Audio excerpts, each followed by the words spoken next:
I will go to my grave with that image in my head of a elk running for its life from a 34-pound Shetland sheepdog. Like Oh, this that's this great. bull is at a full gallop.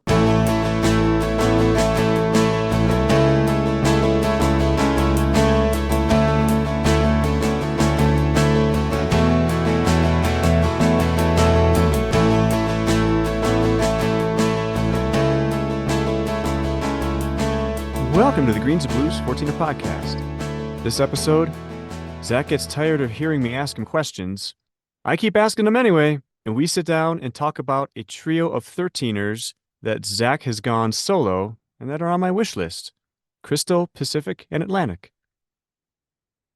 So, Zach, you're going to go solo today, and we're going to talk about some 13ers that are on my wish list that you've already summited, and we can kind of talk through your experiences on those. But before we get into those, how are you doing, my friend?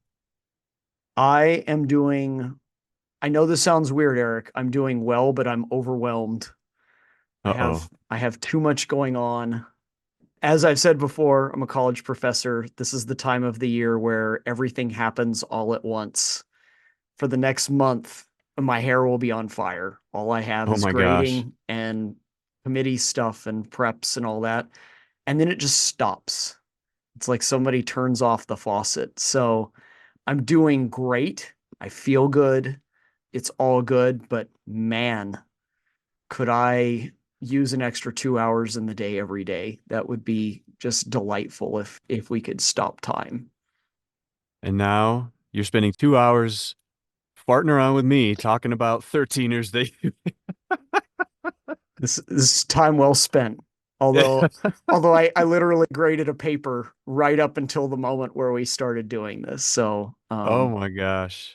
yeah. How You're about you're you, the Eric? How are you doing, man? You've been doing some fun stuff lately. Yeah, my family and I just got back from a little vacation to southern Utah. So we spent a week down there and we checked out Bryce, we checked out Zion, we checked out Monument Valley. I've never been to any of those places, so that was pretty awesome. I think one of the highlights for our family was so we went into Zion and we attempted, it's kind of a little perch on the north side of the park called Angel's Landing. So you kind of hike on a trail to a place called Scout Overlook, and from there you got to make a decision whether you want to continue this arduous trek up to Angel's Landing or not. So the four of us in my family got to a little bit beyond Scout Overlook, and then at that point, you could kind of see part of the rest of the trail, and it's pretty steep, and there's a lot of like they put up these chain links so that you Hmm. can hold on to something as opposed to grabbing at the rock. God bless the So, Civilian Conservation Corps for doing that. oh my gosh. And there are so many of those up there that they've put in. So Yeah. they did a lot of work. Yeah, at that point, my wife and youngest son, Zach, they decided, well, we're going to hold back. And my oldest, Tyler, and I made it all the way up to Angel's Landing. And they call it class three. I think that's probably pretty accurate with those links, because if they didn't have those, I'm guessing there's probably a few class four moves that would be pretty rough. And it's super exposed on both sides of the trail. So Yeah. it's quite a journey to get up there, and there's a lot of people that want to do it. So that's half the battle there. So, but it was a lot of fun. It was really cool. Did you have fun battling the crowds in Zion and Bryce? Oh my gosh. Bryce had a lot of snow on it, so it wasn't super crowded. And other than Angel's Landing, Zion was pretty quiet too, actually. But yeah, there was so many people that got the permit for Angel's Landing, and so we had to kind of wrestle with who's coming down and who's coming up and kind of figuring that all out. So I know you did it quite a while ago, right? So I'm guessing some things have changed maybe since It then. it's been a hot minute. I think I did it in my teens with my mom. Also, And yesterday you did it then. I didn't know yeah, that. yeah, yeah, yeah, yeah. I think my mom would like to hear that. Yeah, it was a while back. So we may talk about it later, but I'm gonna have to dredge up some old pictures and stuff. But yes, I did do that. And I recall what you're talking about. I'm always curious, Eric, you're originally from Michigan. What's it like for you to see a place like Monument Valley that's just so vast and I know this is a terrible word to use, but empty and Mm, open, and you know, the color comes from the ground and not from the trees. mm-hmm. How, Oh, what yeah. does that feel like for, because I just grew up around that, and so I don't have any frame of reference for that being alien. Does that just seem, is it beautiful to you or is it weird? What's that like? It's both. It is beautiful and it is alien and it's surreal. You know, it's funny. My wife and I, we talk about this still. We lived in Colorado for 14 years at the time of this recording, and we still pinch ourselves and look at each other and say, "Hon, we live in Colorado. Like this is, it's crazy. It's amazing. Yeah, very different than what she and I both grew up with." And so, yeah, Monument Valley, very similar kind of thing where I think empty is a good description for it, but just these massive spires and plateaus are just kind of materializing out of the ground in the midst of this expanse of just desert. And Hmm. it is surreal. It's beautiful and it's kind of wild. I hike in Colorado, but the landscape of my dreams is the high desert. And that red rock just does something to Mm-hmm. my Yep. soul every time I look It's at it. beautiful. Yeah. Yep. It's awesome. Yep. Well, I'm very envious. This was spring break that we're recording this, or after spring break Mm-hmm. for both of us. We were supposed to go to Palo Duro Canyon in Texas, and unfortunately, my daughter came down with a cold. So we just hung out and watched movies and stuff, which was just dandy and That fantastic. And sounds I, good too. Yeah. you know, not going to give me street cred with the hiking crowd, but a ton of fun. So you said earlier we're talking about some peaks today. So tell me, Eric, why you're interested in these peaks and what are we doing today, man? So I have this book. I think I've referenced it before. It contains descriptions of what the author feels like are 50 or so of his favorite hikes in Colorado. So it's called Best Summit Hikes in Colorado. I learned about Bison Peak through this book, and I think we talked about Bison Peak a few episodes ago. So in reading through, he has obviously he's got 50 plus summits. There's a lot of different peaks that he talks about here. There's a good number of 13ers in here. So far I've hiked maybe 10 or so. I'd like to consider branching out more into 13ers because I'm starting to kind of get to the end of the line in terms of 14ers that I haven't summited that I'll be able to summit. So the more I read this book, I saw probably 2 dozen or so 13ers. I thought, man, I better get a spreadsheet together with all this because there's all That's of how an these are kind engineer of thinks. intriguing. It's exactly so. So the nerd came right up to the front on that one.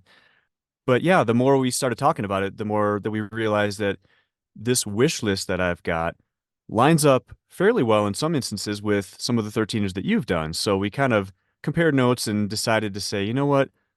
What are some of the ones that I want to tackle that you have experience with and that you've summited so that we can kind of discuss perhaps some of the more popular ones? And it just so happens that the trio of peaks we're going to talk about, they all happen to be centennials too, which I didn't realize when we came up with this discussion point, but that was pretty cool. So, what are your thoughts about what we're going to talk about today, Zach? Well, it's fun. So the three peaks that we're talking about are Crystal, Pacific, and Atlantic peaks. That's Mm, in order from north to south. Yeah, we compared notes on these, and you're kind of talking about maybe getting into doing more 13ers. And it's funny, when I thought of these peaks, this is when I started to get into 13ers too.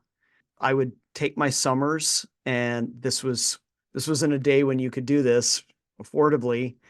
Kinsey and I would rent an apartment in Copper Mountain every summer. We did mm, this for 4 summers and parts of mm, a fifth. And we would stay up in Copper Mountain all summer. The three peaks that we're talking about today, Crystal, Pacific, and Atlantic, are visible from Copper Mountain. Pacific Peak in particular is just this beautiful kind of almost perfect triangular pyramidal summit. And I would stare at that every day. And I said, I want to go do that. But at that point, I had maybe done a few 13ers on my own. We just talked to Laura Clark in the last 2 episodes, and kind of the bravery it takes to start doing harder climbs and harder hikes solo like that, and being yep. comfortable with yourself enough to do that. So these are the first three. So it's fun that you're kind of maybe starting to do some of these, and these are some of my first ones as well. And I think this is a great way to start because these peaks are a nice combination of a variety of things. They're accessible, they're kind of hard, but not too hard. Mm. They're really fantastic hikes on good rock, and they've got a variety of routes. And I think we may talk about a few of those routes today. So in the book, there's kind of a basic topographic map, and I like your description of Crystal, Pacific, and Atlantic being all kind of north to south in somewhat of a straight line. And if you take maybe a sideways capital T, let's say, and the straight up and down line is the three peaks. If you basically start at Pacific and go due east for a while, you're kind of the main portion of that T, and at the end is where you get from the trailhead, I believe. I think you mentioned Mayflower Gulch. I think he called it in his book Spruce Creek Trailhead, but I see Mayflower Lake near there, so I'm guessing you probably tackled it from the same starting point that he did. I accessed it from the west side, Oh, you did it actually. from the west side. Yeah. So from Oh, interesting. off of Colorado 91 that runs in between Copper Mountain and Leadville is where I accessed the peak from. So the interesting thing about Crystal, Pacific, and Atlantic is that they have multiple access points, Yeah. and a lot of which are class two. A number of people come actually from the Breckenridge side, from the Highway 9 side. Mm, But since I was living in Copper Mountain, it was so much easier for me to get to these from the west side. And I actually think for the path that I took, I think it made a lot more sense. mm. So that may be a fun thing to talk about today is the different ways of doing these peaks. Does your best summit hikes have the same kind of literary character as the great Western poet Jerry Roach? I think I would say there are some good kind of additional side points that the author adds on, along with the route description. Again, he doesn't have necessarily the same Subi scale that we have, but a good description about the difficulties that passenger cars have with the path that he took. But I would say that the actual trail description is probably pretty similar to how Dr. Jerry does it. It's a little bit on the leaner side, a little bit of detail where he feels like there is detail necessary, and then there is a little bit of extra credit that's listed when it comes to if you wanted to go east from Crystal and tackle Father Dyer and Mount Helen, which I don't know that I'd be quite up for, but there's a little bit of additional detail in there, but otherwise I think there's some similarities in terms of how much he talks about it compared to how Dr. Jerry would do it.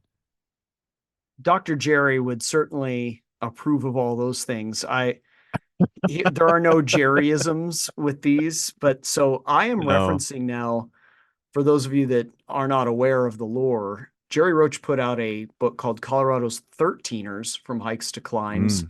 And these are just the peaks from 13,800 to 13,999 feet. So these are essentially the rest of the centennials other than Basically the the Centennials outside of the 14ers. 14ers. Yeah. And he has some lovely descriptions of these. I think the most telling one is of Pacific Peak. It says that with its classic pyramid shape, Pacific is the most dramatic peak in the 10-mile range.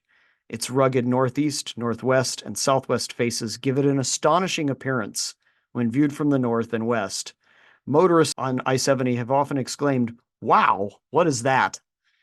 That is Pacific. Nevertheless, there are easy routes on Pacific.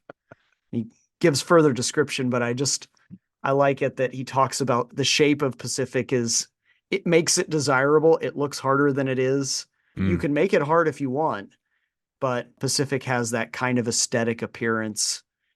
It looks like the Coors. I think it may actually be the mountain on the Oh, Coors can. interesting. Okay. Um, so somebody can correct us on that if we're wrong. And if it's not true, it probably should be.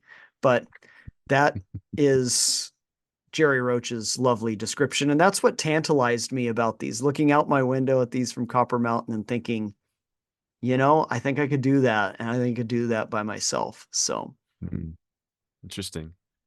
So, Zach, coming from the west to get to this trio, what route did you take? How easy was it for you to get to the trailhead? Do you want to talk about getting there? absolutely. So if one is coming from the west, it's really simple. Actually, all these routes are accessible with a passenger car, Okay. but the one on the west is supremely like you can take a variety of modes of transport to it. It's the parking lot is directly off of Highway 91 in between Copper Mountain and Leadville. It's before you get to Fremont Pass from the north side. It's at Mayflower Gulch, which is a very popular spot. It's a beautiful area, kind of almost a cirque of mountains around a lovely basin with some old mining claims and activity in it. Now that there's a walking path and a bike path that goes all the way up to Mayflower Gulch, I believe you could ride your bike there if you wanted to. You Oh, could wow. take a Lime scooter there if you so I was desired. gonna say, could Justin Simone bring his skateboard up there? That's got to be the new criteria. He could, and probably should do that at some point if he's listening to this. So yeah, it's very accessible. My old car that I would drive to trailheads was a 2002 Toyota Echo, You and talked about it. it made it to the trailhead fine. So if we're talking Subi scale, this is a firm zero, my friends. This is as easy as it gets, as accessible as it gets. I like it. Mayflower Gulch. Now, if you do have a car that can handle a little bit, that has high clearance, you can drive further up into Mayflower Gulch. But with this particular route, there's really no need to do that because you're going to cut off the trail fairly quickly, Mm. as we'll discuss in a minute. The only complication you might have is on a busy weekend, you might run into a few crowds. So, Really? On 13ers. Interesting. not 13ers, but people going up Mayflower Gulch for a day hike. Oh, It's okay. it's a Okay, very got it. popular day hike in Summit County. I think a lot of the hotels send people there because it's the bang for the buck is so immense. It's such a Mm, beautiful set of peaks, such a beautiful cirque, and you get above timberline really, really quickly. So okay. not a lot of effort for a significant amount of reward. That's Okay. the only thing I can foresee. I've actually accessed the east side trailheads, and all of those have lower parking lots that can be accessible for passenger cars, and some upper trailheads would require a little bit more skill and maybe clearance, I believe. But Okay. my experience is principally with the west side.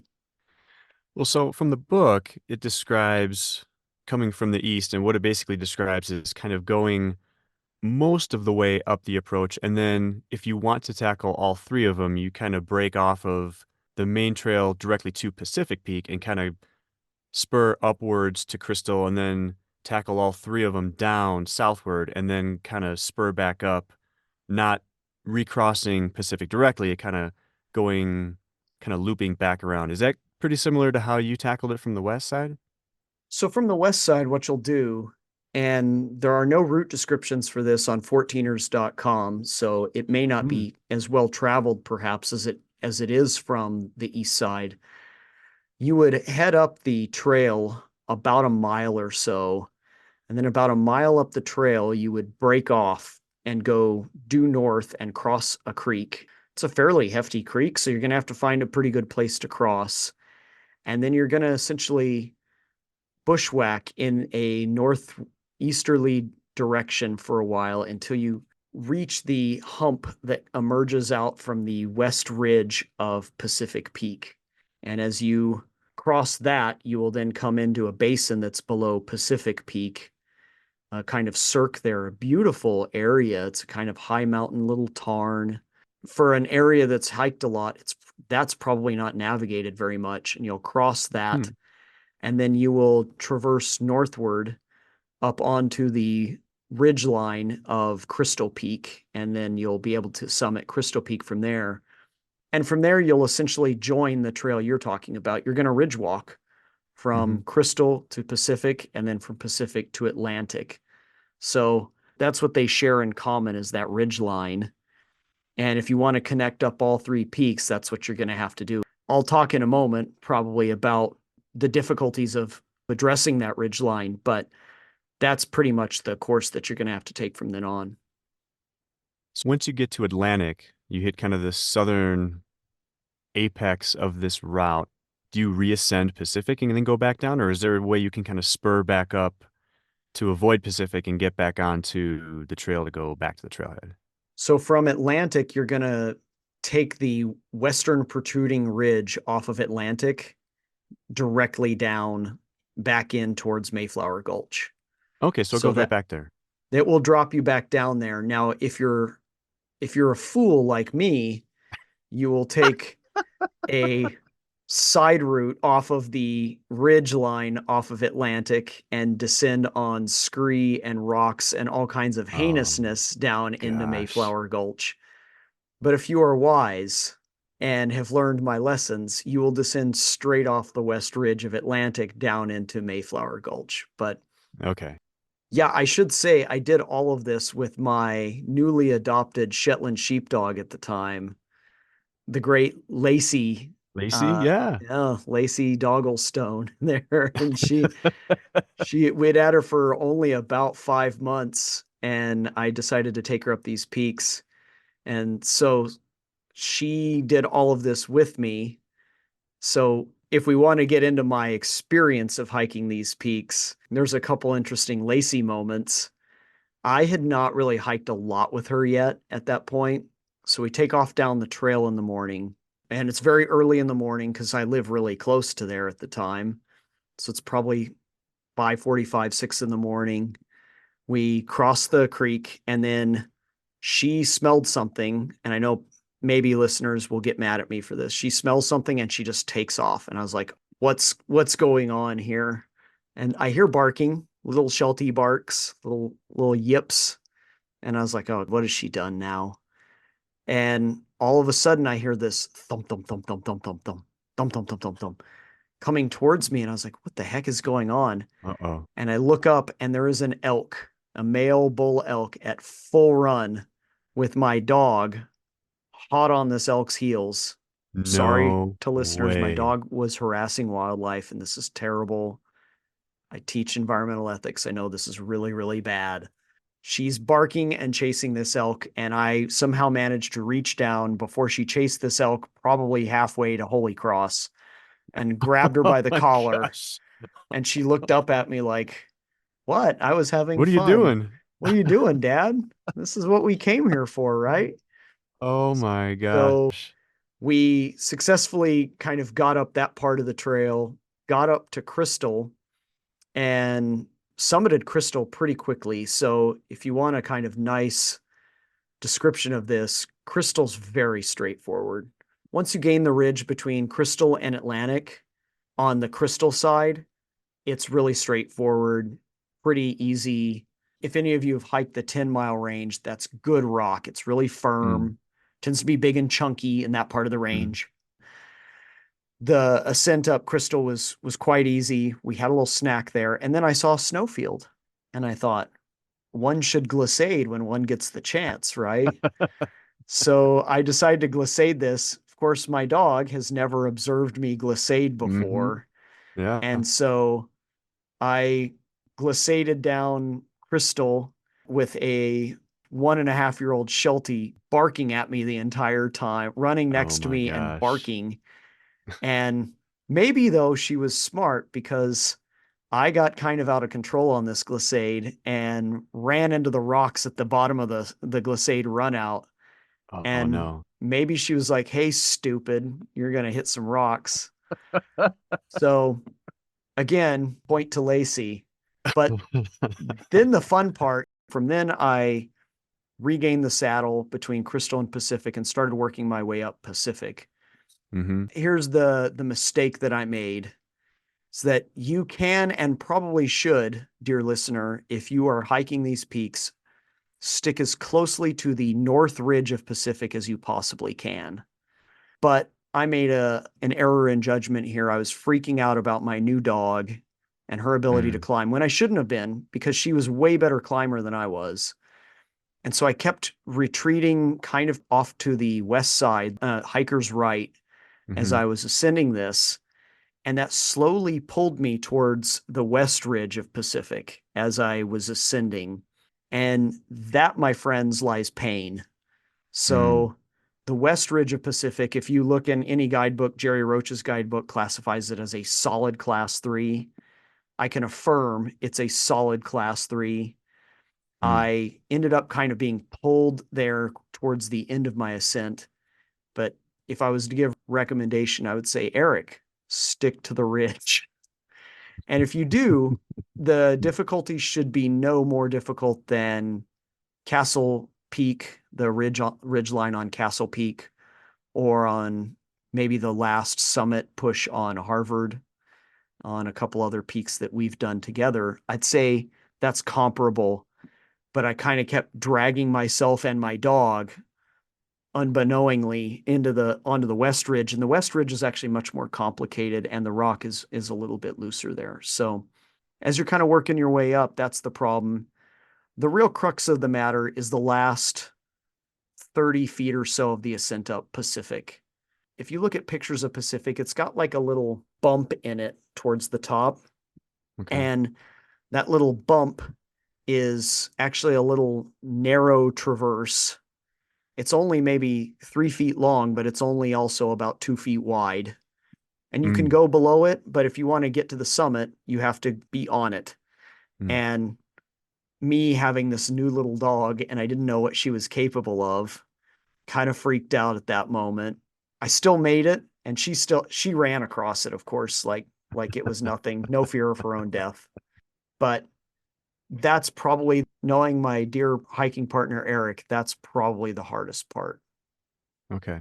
And that was going to get to a question that I had is I've read, you've described it this way and others have too, that Pacific is kind of in the 2+ range. And so you've seen me hike a number of times, a whole bunch of times, and often class 2, we've done some 2+ together.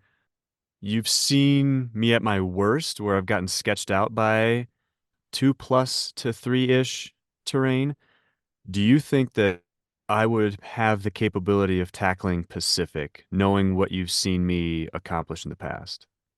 I think you could, but it would be on one of those days where you're feeling good.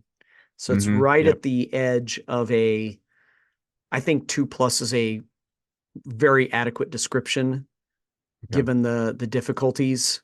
There's nothing there that you haven't done before on Castle Peak or Uncompahgre Peak, Yep. but you'd have to be in the right mood and be kind of feeling good about it. There is a way to skirt it below and then come up from the other side if you want to. That just takes a lot more time. But if you want to do the direct route and kind of address the face, which is actually probably on better rock, then I think that's the way to go. Yeah, I think where you've come along as a hiker, I think that would be fine. You'd want to take a minute and pause, just look around. You do have some exposure to the east. There's Okay. a set of couloirs to the east that are climbs described in Roach and I think in others that you can kind of look down onto, and those are kind of steep. When I hiked it, they were snow filled, so you can look Oh, wow. down and see Okay. some real couloirs there. But at that point, yeah, that's really what I would call the crux of the hike. That's the hard part. And at that point, you're a little more tired. You've already done Mm. one peak in 99% of a second. So you'd want to pause there. But I think Eric Fredrickson could make that. All right. I'll take that and run. Actually, no, I won't run because there's still Atlantic Peak south of there. So you want to talk about getting from Pacific down to Atlantic? That's more like the ridge line up towards Crystal. So Okay. once you've summited Pacific, Atlantic is much more straightforward. I wouldn't call it an afterthought because it's your third peak of the day at that point. Mm.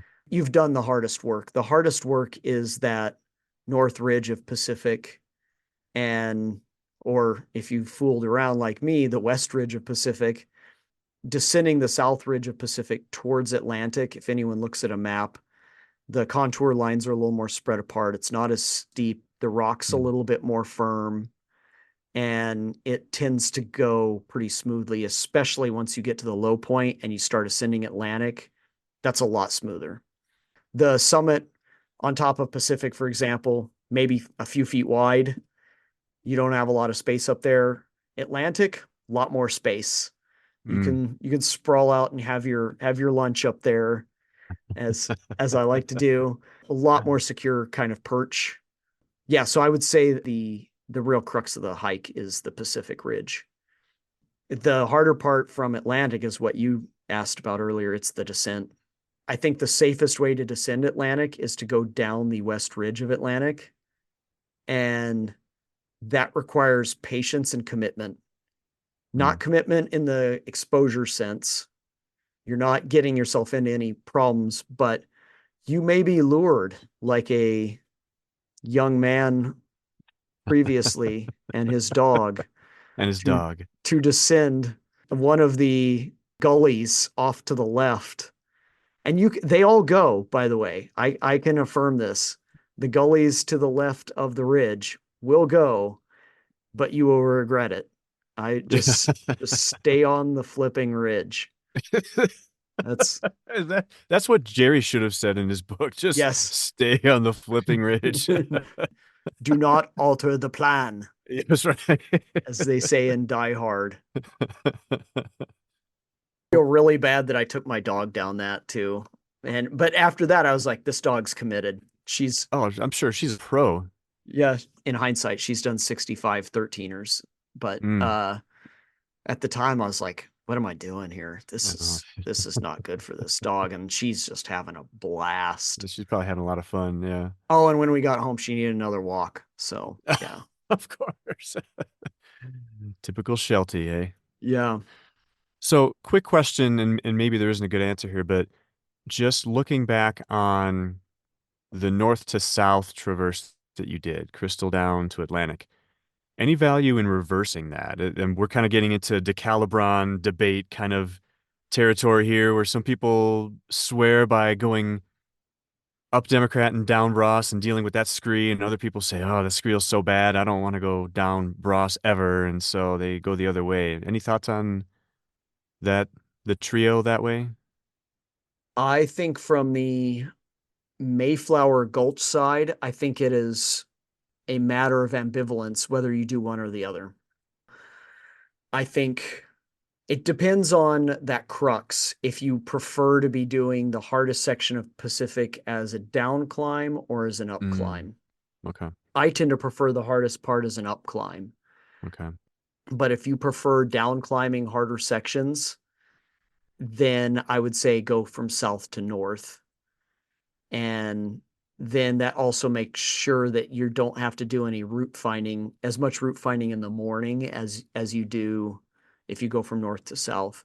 From the east side, I don't know how that works. That's from the Spruce Trailhead or McCullough Gulch Hmm. Trailhead side. Not entirely sure how those work from that side. I've gone really close to Crystal Peak from the east side, and that looks pretty simple and straightforward.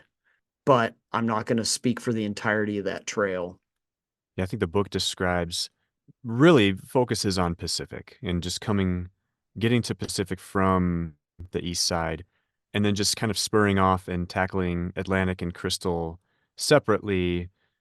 But there is kind of a loop option that's shown in there, but I don't think that there's really a preference that's described just in terms of whether it's better to tackle it from north to south or from south to north. So that's interesting. I think I would probably, I mean, I can always butt scoot if I need to down a really tough section, but I prefer going up the tougher sections and down maybe the slightly easier one too. So, Yeah, I would say then north to south is your way to go. okay. That's probably the better way to do it. I feel more secure going up than I do Hmm. down. Yep. So Yep. I think that's probably the better way to do it. It also means that you're getting to do the hardest part sooner in your hike Hmm. and not Yep. later. And I think that's always a little bit better. which is probably why Jerry Roach, when he talks about making these into a loop, I think that's his recommendation too, is to do it north to south, Crystal Pacific Atlantic.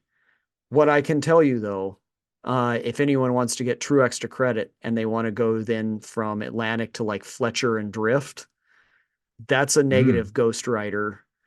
Don't even even experienced hikers do not want to do that one. That's rough.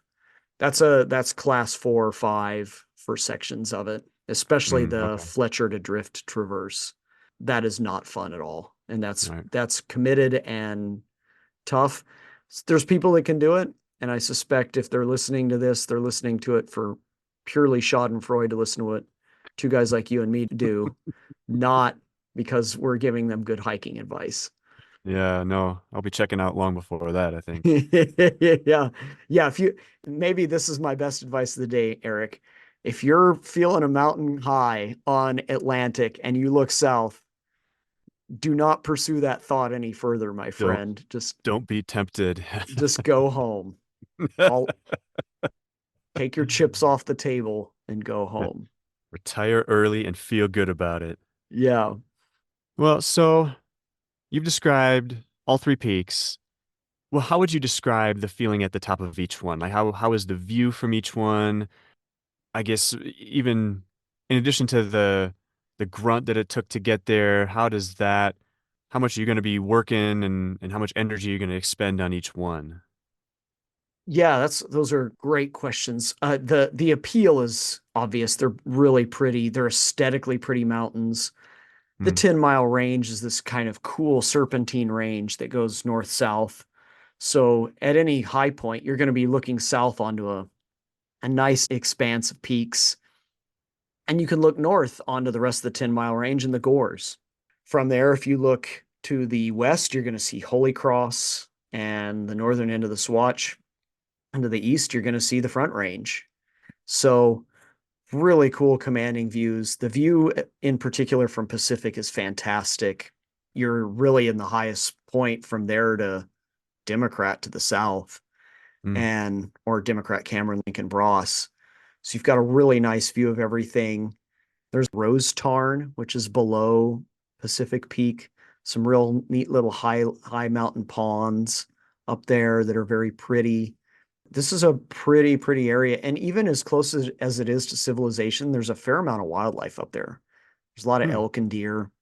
So those are the cool aesthetic qualities of it. In terms of grunt, your biggest grunt is going to come in the beginning when you have to bushwhack across the creek. You're going to have to cross a mm, creek and you never know what that means. And mm-hmm. that traverse upward is a bushwhack, and it's going to be a bushwhack through some trees. You never know what that means. Are you going to side hill it or are you just going to go straight up the darn thing? Then to go up Crystal's a bit more of a grunt. So that's hard. And then after that, going up Pacific, you're picking your way along rocks. So it's hard to get too winded doing that. You're slowed down enough by the rocks that you're not going to be kind of overtaxing yourself. Then the reascent of Atlantic, as I recall, was not all that difficult. After you've done Pacific and Crystal, you've put in your work for the day. Jerry Roach says it's a 7.2 mile round trip from Mayflower Gulch. The distance is not the issue here. These are peaks that are pretty tight together. They're probably just far enough to actually have enough prominence to be peaks. I think Atlantic's actually unranked by some people. It I may think that be. it's like an informal name for that one. Yeah, I think Jerry puts it in quotation marks, which usually means Mm, it's he named it or somebody else named it. yeah. Yep. So yeah, it may even be unranked. It may not be prominent enough. It certainly feels prominent enough when you're on it. Certainly feels like you've lost enough and gained enough. But the amount of elevation you lose in between them is not significant. It's Okay. significant enough to drop you to a level of prominence, but it's not like you're going from 13.8 to 12.8 and then back up. You're going from 13.8 to probably 13.3 and then back up. So Okay. you're not gaining and losing a ton of elevation. In terms of grunt, it's it's probably on a scale of 1 to 5, it's a 2 for a mountain hiking scale, right? Yeah. I would say, in terms of just overall difficulty, class two for most of this. There's that little pocket of class two plus. You can make it spicy in class three if you're a fool like I am. But in terms of beauty, it's weird to say this because most of it still has a view of civilization from every point, but it's still really pretty up there. Anytime you talk about high mountain lakes or ponds and the wildlife that's around there, I don't think you can go wrong. Like it, anytime you use those words, I think, okay, this is going to be pretty, and even if there's some effort required to get there, it's probably going to be worth it because that just that vantage point and that view, that always sucks me in. So, Every day on a mountain is a good day. It's hard to find a bad time up there, but yeah, these are just really great peaks. If you want to push yourself, you can do what I did foolishly and kind of deviate to the west ridge of Pacific and see how it feels in a relatively consequence-free environment. I like it. I have a question for you, Zach, and it's a question we always bring up when we're talking about specific peaks. If this trio of peaks was a song, or if any of the individual ones were a song in their own right, what song would you pick? Eric, I've pondered this a lot. I knew we were going to talk about this. This is maybe a little too literal. We have a Pacific peak and an Atlantic peak. There's a couple songs called The Ocean, Mm, and one of them is by Led Zeppelin, that's right. but the one I'm thinking of is actually an atmospheric tune by U2, where Oh. it's actually does not have any lyrics and it's only about a minute and a half track. It's when they were doing a lot of the atmospheric music, Hmm. kind of Brian Eno Yeah. era U2. And I thought of that kind of moodiness of the ocean that is evoked in that U2 song. And I think these peaks resemble that a little bit, not just because of the reference to the ocean, but that you could see where there's some real easy moments in this hike, and then there's some real dramatic moments, and then there's a couple moments of a little bit of tension in there. And I think that song and its kind of thumping bass line, kind of like the crashing of waves, kind of evokes a little bit of that. So that was my pick. Maybe a little too literal today, but that's all I got. I love it. I want to see Adam Clayton from U2 bring his bass guitar and his amp all the way up Pacific Peak and just start thumping that out. That sounds awesome. I like it. And didn't someone bring like a cello on top of a, wasn't that like a thing that somebody was like a gimmick? They were hiking all the 14ers and they were trucking a cello up with them and playing a cello on top of every one of them. Oh yeah, I remember many years ago I hiked Yale with a random guy off of the 14ers.com forum, and we got to the top and didn't hang out super long, but as we were coming down, we saw a guy hauling up a cello, and he had a couple other folks with him. I don't know if they had like a flute or something, but we just thought, hey, have fun. I don't know what you're gonna play, and we're not staying here for the concert, so have fun and enjoy playing for the Pika and the Marmots up here because we're gonna be heading down.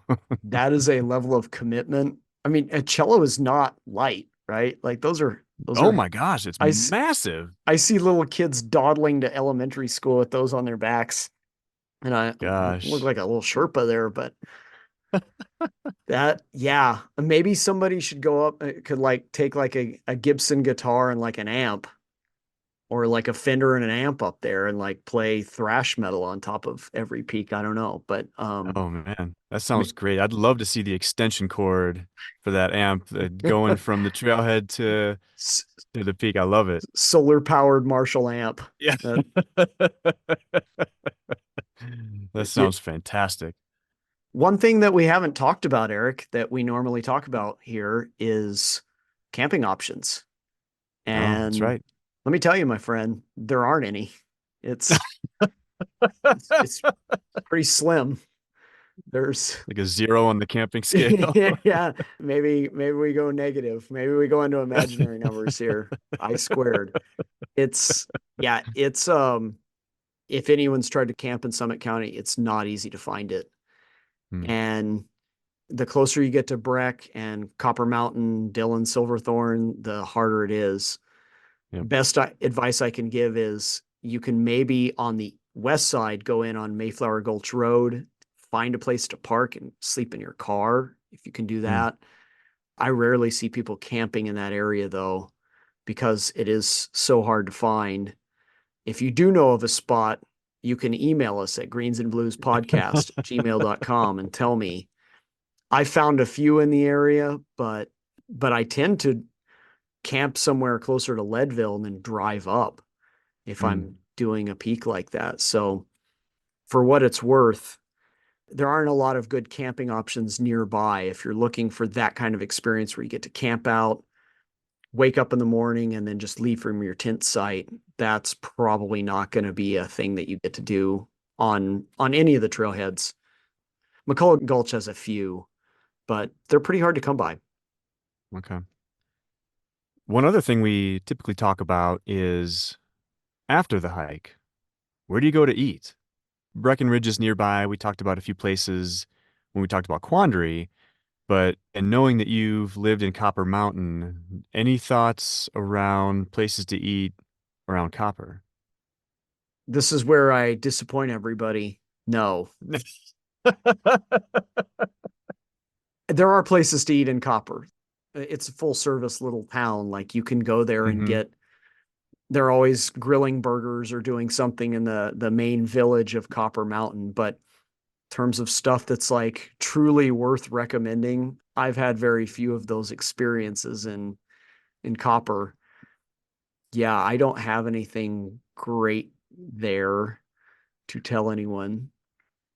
Neither do I. We've only been there once. We kind of stopped on the way back from another trip. I think we were visiting Glenwood Springs, and on the way back we visited Copper, and I don't think we even ate there. We just did a couple of activities and some of the summertime things that they've got, but otherwise, I don't have any thoughts on where to eat in Copper because I've never actually done it. It's very much a town that you either ski there or you pass through there.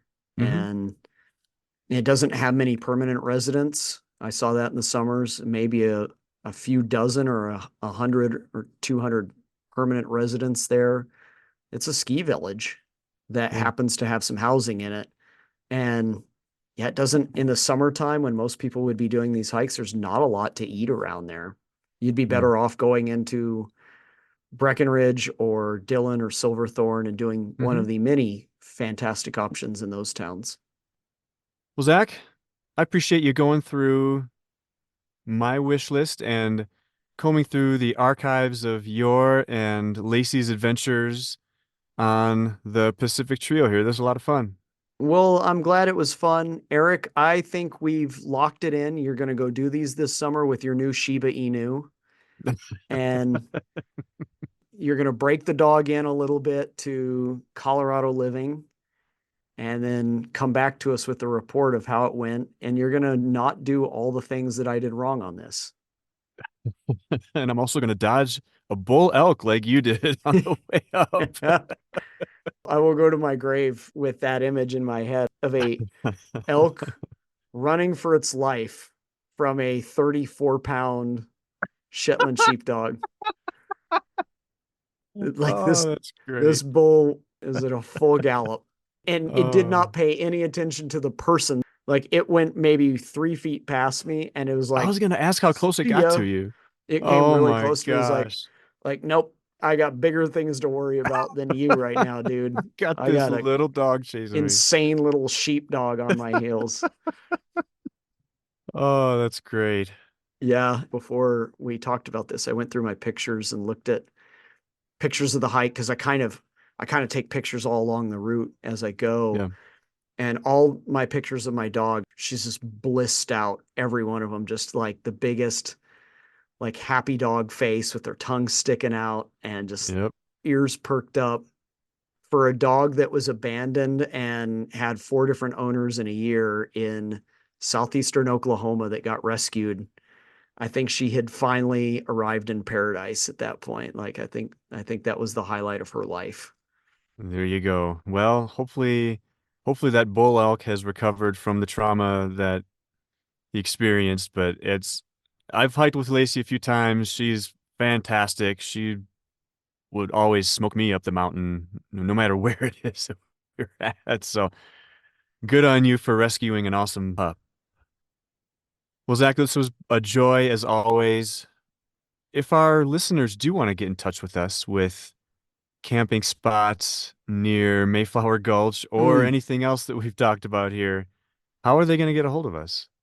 They can send an email from a Nigerian prince to greensandbluespodcast at gmail.com. They can Have you join actually us. ever gotten? I don't think I've gotten one of those ever. I keep I, hearing about them. I actually have. I get them a little bit because I have an email address that's on the internet because of my job. So I do Mm-hmm. get those once a year. This is maybe we leave this in or leave it out, but once a year I get an email from, no shade, but from a crazy religious person who wants me to talk about like the fourth star aligning with the ley lines and the Oh, okay. vertical horizon, something or other. Got it. Yeah. Um, and that like the high priest of something will come back down when Donald Trump says four words or something. So Yeah.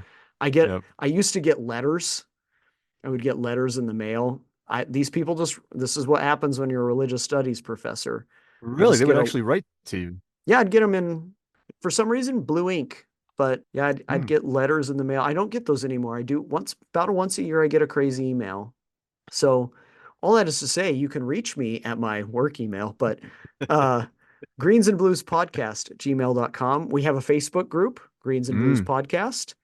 Do. I am also on X, the artist formerly known as Twitter, at That's right. NM Hiker Person.